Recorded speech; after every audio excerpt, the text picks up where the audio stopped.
drugs? Look, Dad, it's Where did you get it? Dad, Answer me. Who taught you how to do this stuff?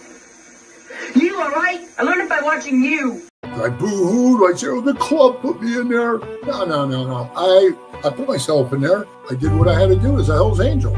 You know, my daddy always, if you got in a fight and you came home with a bloody nose, did you hit him back? If you didn't hit him back, Dad put you in the car and took you back over there and told you going up in that yard and get your shit done and be a man. They got their walls drove through by tanks, by the FBI gang, and all that shit happened to that chapter, right? Like those guys go through their being a big motorcycle club. It's even sometimes just being a small motorcycle club. You go through your. A lot of people that have come in have seen definitely a change in the club and the direction that the club is going. I looked out my window and you could see a body laying out in front. And here's this dude running around up there with no, just had his sweatshirt on. And he tells me he's a Hell's Angel. Even after all that, I still wanted to join the Hell's Angels. People out there, man, that are just natural followers. And they just fall right in line with that type of program. But not 1%ers, man. 1%ers don't ask permission. Welcome to this episode of Chattin With Staxx. I'm your host, Bill Staxx, and today we're going to talk about the third suspect that was just arrested down in Georgia with the whole Vagos situation. A lot of people didn't know that the Vagos were in Georgia, but I guess they are. Before we get started, make sure you hit the like button, subscribe, hit the notification bell so you can get my videos every time they drop. Tell a friend to tell a friend. Tell your mother's brother's sister's friend about Chattin With Staxx, the dopest motorcycle content on YouTube.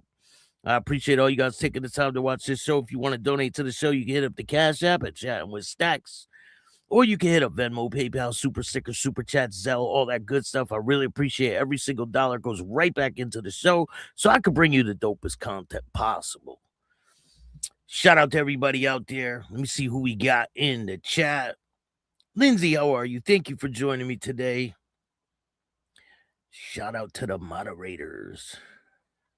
Matter of fact, I got to fix the moderation because I had a problem earlier and we got to fix it.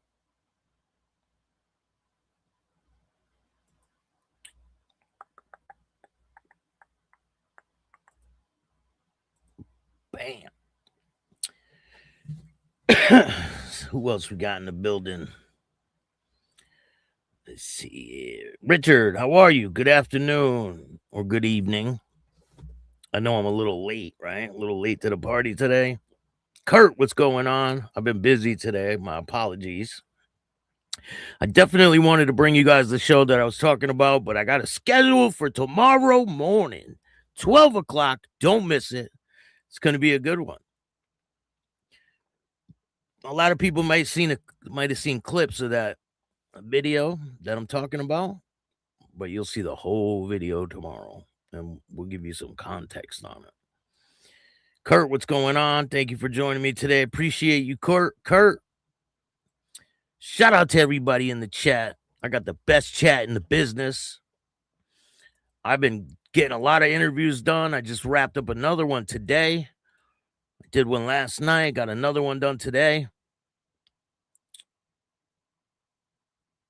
Yeah, where's my icon? It's right there. It's right there. I interviewed, if you guys don't remember, if you guys recently seen Sos the Ghost, he posts on Instagram and he did a clip about a woman who was talking about getting kidnapped by a president of a motorcycle club. And I interviewed her today. I've been waiting to do that interview for months, and we finally got it done.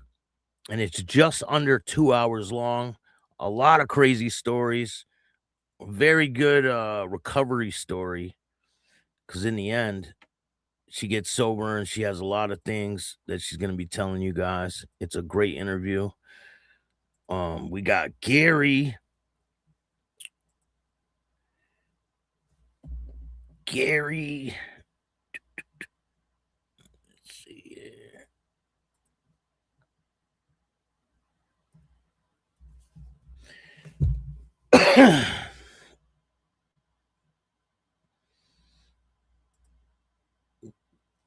Gary Michaels, what's good? Gary Michaels is a great interview. Wait till you see that one. He's a hypnotist, comedian, biker, a biker, comedian, hypnotist. He's a jack of all trades. Really good interview. You guys might know his voice when you hear it. He's got a pretty distinct voice, and he tells me a bunch of stories, and it's very educating. So you guys will be seeing that one soon. Jimster, what's up, man? How are you? Thank you for joining me today. Appreciate you. So Loud is in the building. If not sharing, you're not caring. Thank you, Jimster. Appreciate you. Hey, So Loud. Staxx, good evening to you and all your brothers and sisters. Much appreciate you from the boondocks of North Carolina. Shout out to North Carolina.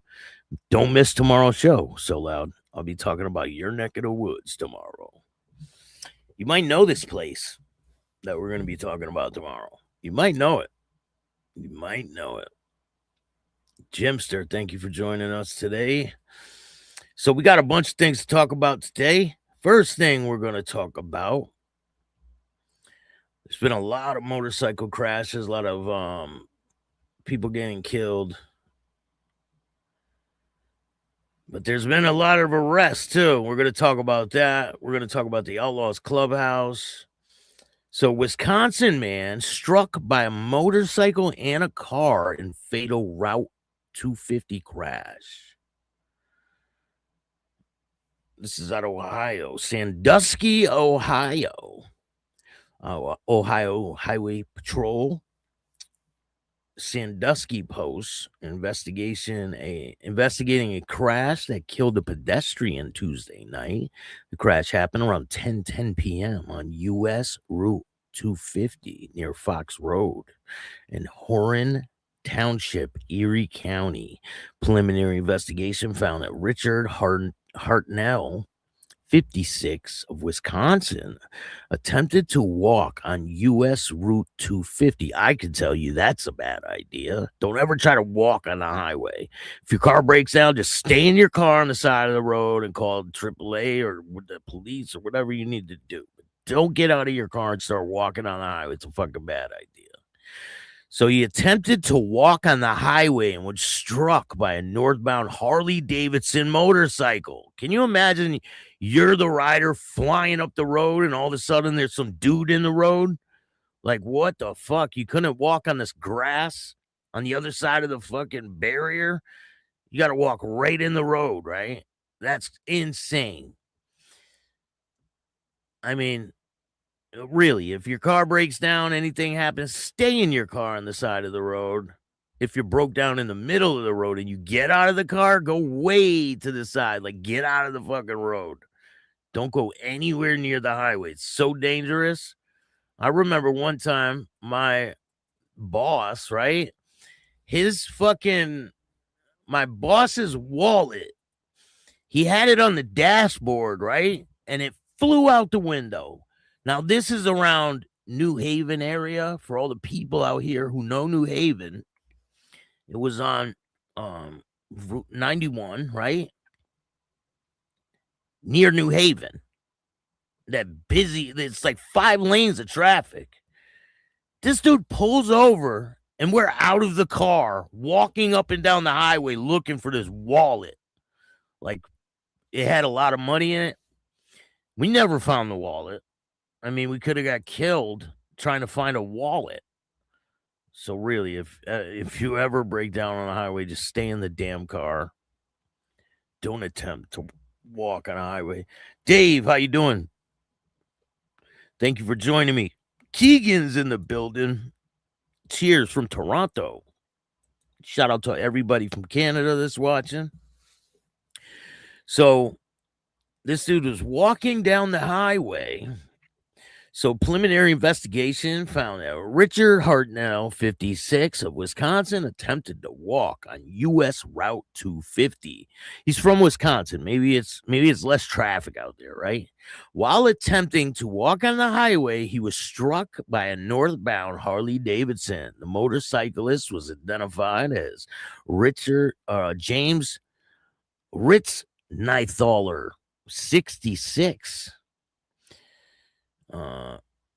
Hartnell was also struck by a Toyota RAV4 driven by Andre Lucky, 35, of Norwalk.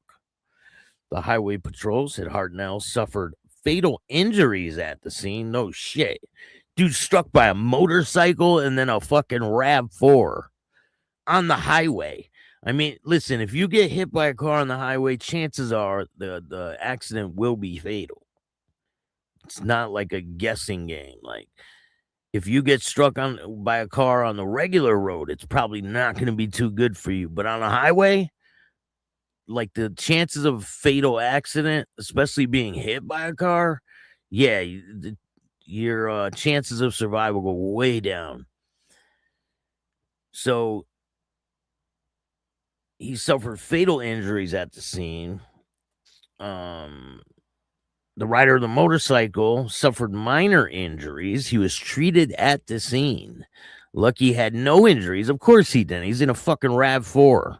Erie County Sheriff's Office, Perkins County Police Department. They assisted the highway patrol. They said the crash remains under investigation.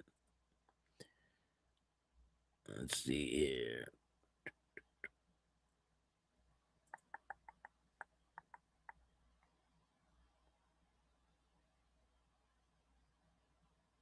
Give me 1 second. All right, police make 3 arrests after motorcycle rammed. I believe this is out of London, England. Well, England. 3 people have been arrested after motorcycle was rammed by a car in the village of Leicestershire. The police said the rider was knocked off his bike by a burgundy Audi estate at Bradgate Road of Newtown and Linford in the early hours of Tuesday. They talk all different than us. In the early hours of Tuesday. Like, what? It's the morning, right? The force said the rider's motorcycle was then stolen. So they struck the motorcycle rider and then stole his motorcycle. A 15-year-old and 2 men, 21 and 32, have been arrested on suspicion of robbery and have been released on bail pending further inquiries. The force, I guess that's the police, right? The force said that the rider was taken to the hospital where he continues to receive treatment for his injuries described as non-life-threatening. So these dudes ram him off a fucking motorcycle and then take. Despite these arrests, our investigation remains very much ongoing, Brown added. He believed that there were 5 men inside the vehicle, and they asked witnesses to come forward. So these dudes ram a motorcycle.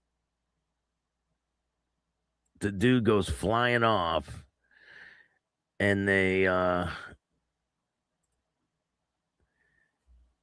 take his motorcycle. So this is a crazy one. New Bedford man gets 2 years suspended sentence for fatal crash. That's insane. This is a New Bedford man was convicted of negligent motor vehicle homicide that led to the death of a young woman. He learned his fate on Wednesday. William Bethello got 2 years suspended sentence. That means he is free, but on probation until 2028. And if he's anything like I used to be, he ain't going to make it on probation. The sentencing hearing actually started off with his defense asking for a brand new trial, saying the evidence shown to the jury did not show proof of negligence. The motion was denied. Earlier this week, he was found guilty of operating his motorcycle under the influence back in 2021, killing a young woman who was riding with him, 24-year-old Crystal Geraldo. Police said the man had several drinks throughout the day, and that he was speeding when the motorcycle lost control on a curve and ended up hitting a guardrail, knocking them both him and Geraldo off. So they knocked him off the motorcycle. During the sentencing, they heard impact statements from both the parents and the family of the woman that was killed. So that's pretty crazy. Kills a young woman, he gets fucking 2 years probation. That must be his girlfriend or something, though, right? If you guys want to see what he looks like, I'll show you guys a picture of him. There's a lot going on in the news today. All right, so this is what he looks like. Boom. That's him. That's him being sentenced. This is out of New Bedford, I think, Massachusetts. And that's the young woman that was killed. She's young. It's crazy. Be careful. Don't drink and drive. Drinking and driving is probably the worst possible thing you can ever do on a motorcycle, in a car, motorcycle, any of that shit. Mile High Magic, what's going on? Thank you for joining me today. Tommy, what's good? Appreciate you guys. So, Calgary police summon issue. This is for the Hells Angels out there in Canada. Calgary police issue summons following Hells Angels ride through city. So it looks like they issued a bunch of summons. They ain't fucking around, right? A recent Hells Angel ride, roughly 120 motorcyclists traveled through Calgary streets together, police say. And police say that brought public safety concerns. It happened around May 23rd, with riding season getting underway. Police in the city are expecting more events like this. They're pretty out there compared to the years past. They're growing in numbers. An acting staff sergeant said the biggest growth has been their support clubs, he says. They have clubs throughout the province that support the chapters that we have here, he said. We also have a chapter in Lethbridge now, he said. Expansion of Satan's Choice Motorcycle Club is believed to be the reason for the Hells Angels' own growth, they said. Police say they'll have to increase their presence throughout the city during these rides. On May 23rd's ride, police say they observed and addressed open carry of knives, 3D printed license plates, and about 20 red light violations and multi-motorcycle crashes. So 3D printed license plate, huh? Where'd they do that at? You 3D print your own license plate? Would you paint the numbers on there or something? Police said 10 summons have been issued. There will absolutely be more summons to come, he said. Enforcement might not be happening in real time, but police said that doesn't mean it won't come around. During these events, officers focus enforcement on the most serious public safety risks. Police said in social media posts on Wednesday, officers will record information during the ride and issue traffic safety summons in the days following the event. So they will film anybody in the streets and give them tickets later. That's what they're saying. And they said the police are looking for the public's help, blah, blah, blah, but we're not going to help them. They said there's more Hells Angels than just relatively minor offenses. Said there's more to the Hells Angels than just relatively minor offenses, sparking the summonses. He noted money laundering, violence, extortion, and most recently, a movement of counterfeit tobacco products. He said they are a criminal organization. But we all know everybody that joins up to be in these clubs, they're not criminals. They're not all criminals. I mean, I hate to be the bearer of bad news to the cops in Canada. Maybe it's different in Canada. I don't know.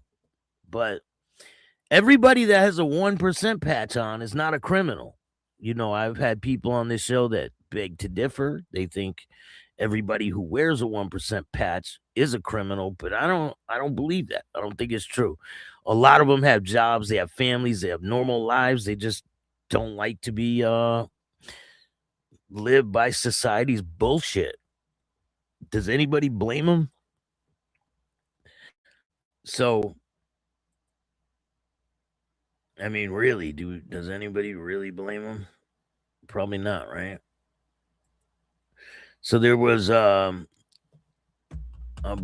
motorcycle event out in Greece where the police,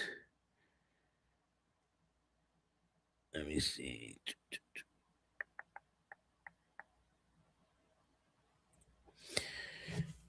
Authorities on alert ahead of Hell's Angels gathering in Greece. Intelligence sharing measures and enhanced security planning focus on individuals. An operational increase as officials monitor international motorcycle clubs' presence in Greece. Greek authorities have activated cooperation channels with law enforcement agencies across Europe, union member state, to exchange intelligence on individuals deemed to be high interest ahead of an expected jamboree of the Hells Angels bikers from around the world in Greece. So they're going to have like a big meeting or something. At the time, the country's National Intelligence Service has prepared an assessment of the activities of the organizational structure of the Hells Angels chapters operating in Greece. The Hells Angels is one of the world's largest motorcycle clubs with thousands of members and hundreds of chapters spanning dozens of countries, while the organization describes itself as a fraternity of motorcycle enthusiasts who organize rides, charitable events, social gatherings. Numerous law enforcement intelligence agencies in Europe and North America classify parts of the club associated with organized criminal activity. Europol is probably like Interpol, and National Police Services have repeatedly highlighted outlaw motorcycle gangs as persistent transnational security concerns, citing their involvement in criminal networks and operating across borders. U.S. law enforcement agencies have long identified the Hells Angels as one of the so-called Big Four outlaw motorcycle gangs, alongside the Pagans, the Outlaws, and the Banditos. Authorities allege individual members and some chapters have been linked to offenses, including narcotics trafficking, movement of stolen goods, extortion, and other organized criminal activities. The organization has consistently rejected the description that portrays the club itself as a criminal enterprise, because it's not a criminal enterprise. These guys don't sign up to be involved in crime. They sign up to be around the same like-minded individuals, and they don't want to be bothered by fucking people that write articles like this, right? They maintain that any unlawful acts are the responsibility of the individual's members rather than the association as a whole. But some reason these law enforcement sources don't believe this shit, right? They want everyone to think like, oh, they're just a big criminal enterprise, but they're not. If some individuals get in trouble, that's on the individual themselves. But these cops just don't get it. They don't understand. A lot of the cops, they look at them like they're all just criminals, but they're not. They're just normal people. They have families. They have they're just normal people. Like, what's the problem? I don't get it. I don't get it. And still, they try to classify them as a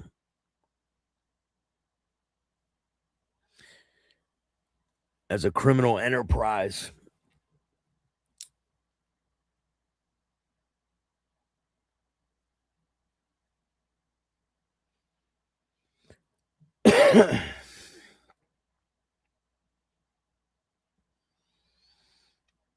Hey, Mile High, what's up, man?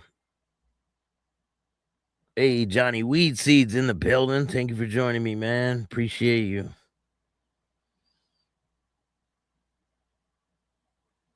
Jason, what's good, man? How are you?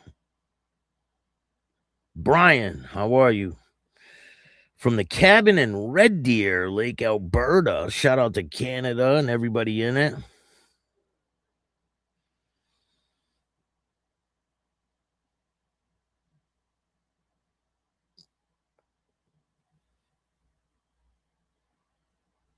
Tommy, I know who that is. I went to high school with him, Tommy. Know him very well.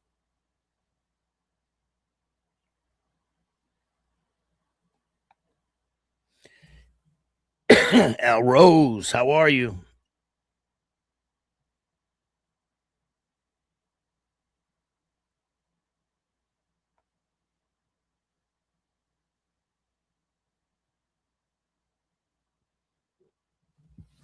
Hey, Tommy, you ain't gonna believe this, right?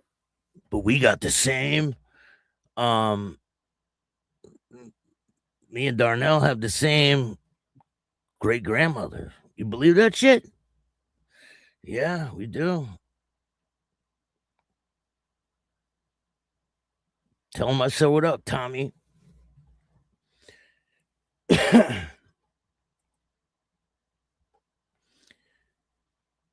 All right, so we got another story for you. Yeah, yeah. I just visited her grave a couple of days ago.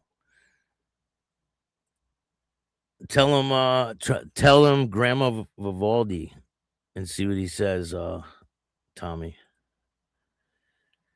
Hey, Jimster, thank you so much. I appreciate that. Jimster says, I'm a badass 1%er. Don't remember, don't drink and drive. Small world, small city. Hey, Ken, what's good? Evening, y'all. I'm late.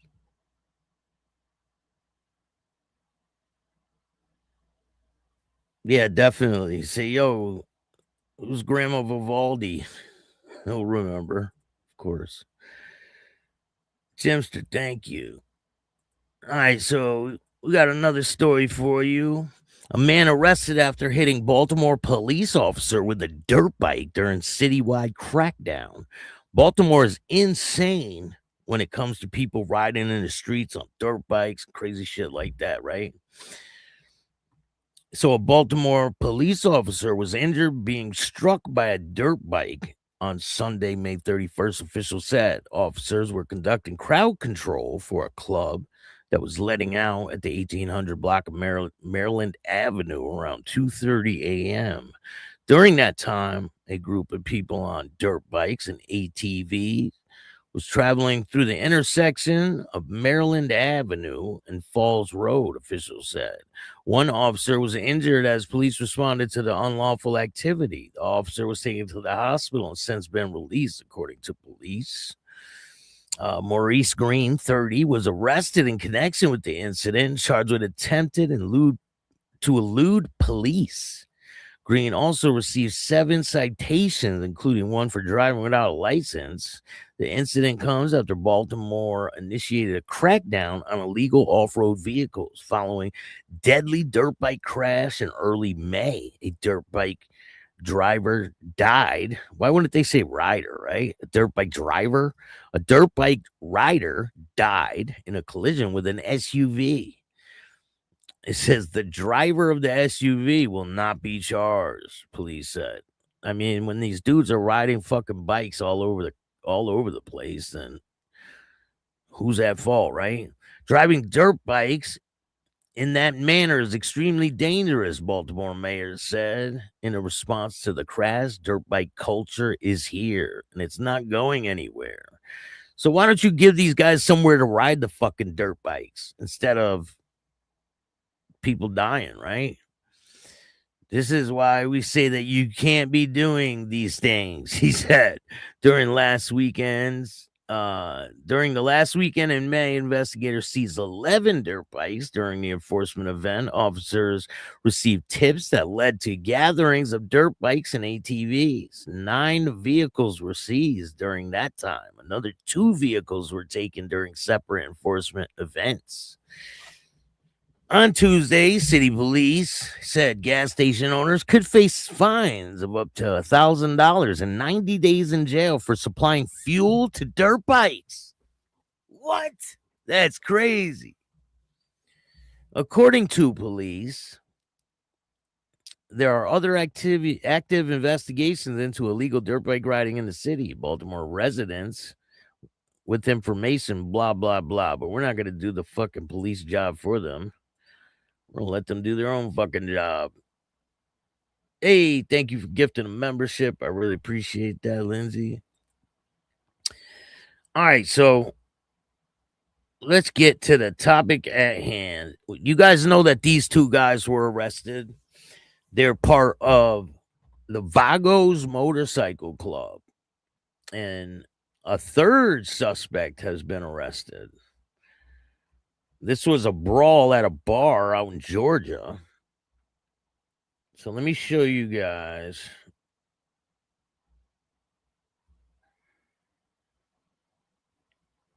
Let me show you guys the newest suspect that they got. Look at this guy. He's a real beauty, huh? He looks a little crooked-eyed there. A little bit. So this is the recent suspect, and these are the 2 that he got arrested with him. So Motorcycle Club investigation expands. Douglasville Police arrest 2 alleged Vagos members. A 3rd suspect follows. Douglasville Police investigation into alleged assault at a local sports bar has continued to grow, with authorities announcing the arrest of 2 alleged members of the Vagos Motorcycle Club and later taking a 3rd suspect into custody as prosecutors move forward with the case. According to Douglasville Police, the investigation centers around the altercation that occurred at Douglas County Sports Bar, where authorities allege members of the motorcycle club became involved in a confrontation that escalated into violence. Police identified the first 2 suspects of the alleged members of the Vagos Motorcycle Club and charged them with offenses including array, disorderly conduct, and participating in a criminal gang activity. Investigators later announced the arrest of a 3rd suspect connected to the same incident. I'm sure a bunch of more people are going to end up being arrested, right? The signaling that the case remains an active focus of law enforcement. Authorities allege the confrontation stems from a dispute unfolded inside the establishment before spilling into a larger disturbance. Detectives reviewed surveillance footage. Oh, man, are you guys surprised? They have video footage of the whole thing. Listen, everywhere you go, you're being filmed nowadays. You can't, if you go to a bar and you get into a fight, it's going to be on video. So it says, they're reviewing surveillance footage, interviewing witnesses, and gathering evidence over several weeks before making the arrest. This case has attracted significant attention because of the involvement of members of the nationally recognized motorcycle club and the allegations that the altercation was more than just an isolated bar fight. Police have not publicly indicated whether additional arrests are expected, but investigators continue to examine evidence connected to the incident. Prosecutors will now seek to prove the allegations in court, while defense attorneys are expected to challenge the accusations as the legal process moves forward. As all the criminal cases, the defendants are presumed innocent unless or until proven guilty. For Douglasville authorities, the arrest represents another step in the effort to address violence connected to organized groups and maintain public safety in entertainment districts. For the accused, the coming months will determine whether the prosecutors can substantiate the charges stemming from the confrontation. With multiple defendants now facing court proceedings, The case is shaping up to be one of the most closely watched motorcycle club related prosecutions in the region this year. I mean, a bunch of these happen quite often, right? These happen all the fucking time. So there has been another arrest in the shooting down in Las Vegas. I believe this was with the Chosen Few, if you guys remember the situation that happened down there. So it says second suspect arrested months after motorcycle gang-related deadly shooting in North Las Vegas. On Tuesday, May 26, police arrested Billy Gassaway, 47, on several charges, including open murder with a deadly weapon related to the February 21st shooting. In February, officers responded to reports of a shooting at the 4800 block of Camaro El Norte near Lone Mountain and Craig Roads. Once officers arrived, they found a man who was suffering from an apparent critical injury. Medical personnel took him to a nearby hospital where he was pronounced dead a few days later. Police did not identify the victim. The suspect in the shooting identified as Jesse Robertson III. He faces open murder with a deadly weapon, conspiracy to murder, and probation violation. According to the declaration of arrest for Gassaway, Johnson saw the victim inside the bar and sent a text message saying the rival outlaw motorcycle gang member was there. Two people replied to the message and went to the bar before the shooting. The report said Robinson and the victim fought in the parking lot, and during the fight, Robinson shot the victim before leaving the scene. Police said the victim was a member of a known outlaw motorcycle gang, and Robinson was a member of a rival motorcycle gang. And obviously, they don't say the names, right? The report said that the two gangs had been at odds with each other, and there were documented shootings between the two. Reports said that Gassaway was a high-ranking member of Robinson's gang, and any decisions to act that night would have to be approved by Gassaway.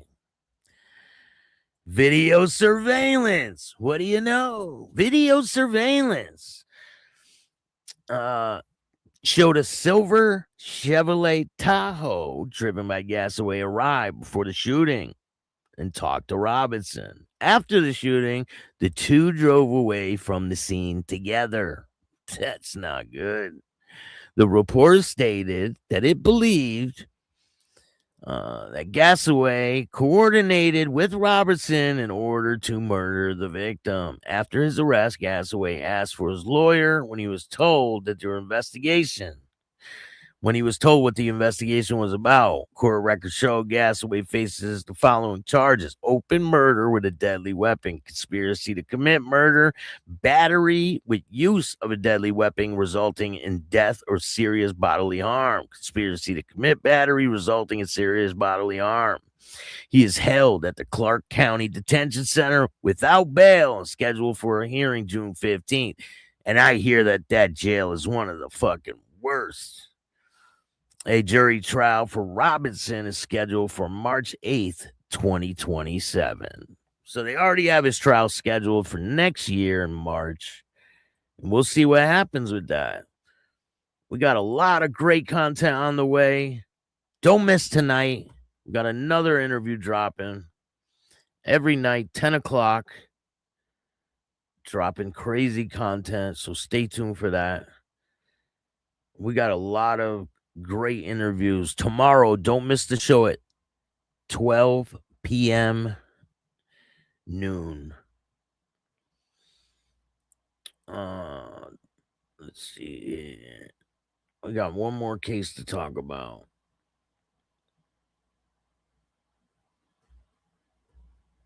Let's see if I can find it.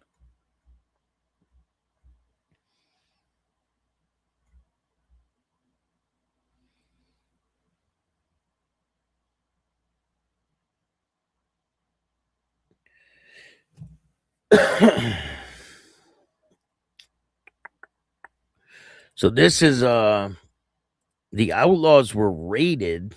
I'm not sure exactly where this happened. It says it was in Kentucky. I have no clue where that is.